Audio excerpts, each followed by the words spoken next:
The abortion debate has been raging since before Roe v. Wade, over 45 years ago. And now we're dealing with the brutal aftermath of that decision. Tonight's Huck's Hero has taken a different approach to handling this societal crisis.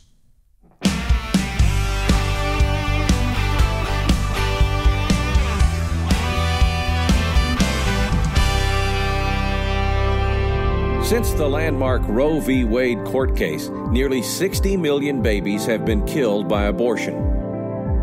The rates for abortion go up depending upon factors such as age, race, and marital status.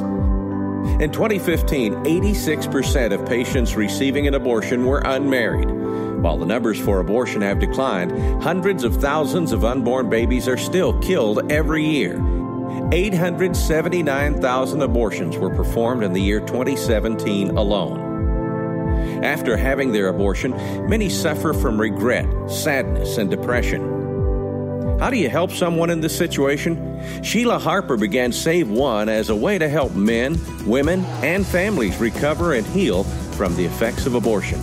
Through her organization, Sheila is able to help people process through the pain left behind by abortion and find healing and hope in a loving community and an even more loving God.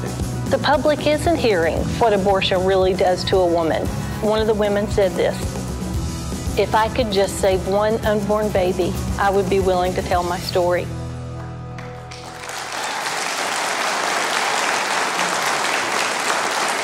Save One is an international organization helping all people deal with the after effects of abortion. And it all began out of the amazing heart of tonight's Huck's Hero, Sheila Harper. Sheila, thank you for coming tonight. Thank you. I'm so delighted to have you, and what a hero you really are. Well, that's very nice of you to say. You know, I've said for a long time that in every abortion, there's at least two victims. The obvious one is the baby, but the other one is the birth mother, who are often talked into this by a mother, grandmother, boyfriend, or maybe circumstances or close friends. Absolutely. And then later, women feel an extraordinary sense of guilt and pain. How come you know about that? Well, I know about that because of my own abortion that I had on March 29th, 1985. It was by far the most regrettable, most humiliating, and horrible choice I have ever made. And so I spent the next 7 years after that, my life just became unhinged.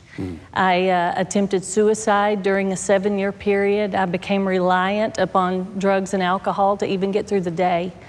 And it was absolutely, I knew all of these problems stemmed from that one choice that I made. What was the pressure? Did you feel economically pressured, or was it so many people in your family just said, oh, Sheila, you can't deal with a baby right now? What pushed you to the point that you thought you had no choice? I didn't want to bring shame on my family because I wasn't married and I was only 19. And I kept thinking the Supreme Court, when at 19 years old, I'm thinking, well, the Supreme Court is much smarter than me, so they made this legal, so it must be okay. And so I justified it by thinking that was the right choice to make, that there must be more to this issue than what I knew. You said for 7 years, you just had a life that was a living hell from that decision. What turned everything around? I found my way to a faith-based Bible study, much like the one Save One offers now. And even though it took me a while to go because I was so scared I was going to run into somebody I knew, I finally went, and it was like they gave me back my life on a silver platter. And now Save One offers faith-based Bible studies like that. When we started Save One, we started having women come through the class from a book that I wrote, a Bible study that I wrote for women. For a long time, that's all we helped were women. But then we started having so much success with the women, men started asking to go through the women's class. So that's when I wrote the second Bible study for men. I am seeing all over the country that many of the crisis pregnancy centers now realize that their clients are not just the women. Exactly. They're also the men, the birth fathers, some of whom wished that the mother had made the choice to keep the babies, and sometimes it's a delayed reaction, and they start having those thoughts too. Absolutely. Nobody was talking about that, though, 30 years ago.